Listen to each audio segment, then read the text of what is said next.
What's up guys? Today's video I'm going to show you how you can turn your Facebook account to a Facebook page.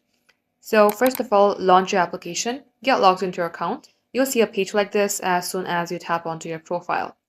Now right at this section, you will also see a three-dot icon. You're going to have to tap onto it. After that, you will get into this profile settings where you will see turn on professional mode. Go ahead and tap onto it. Now, I'm assuming that you know everything about professional mode. If not, you might go ahead, read all these and select learn more. If you already know, select turn on. Wait for this to load. Likewise, select next after reading all these. And all you have to do is select next, next, and next until you get at the bottom and you will see your professional dashboard.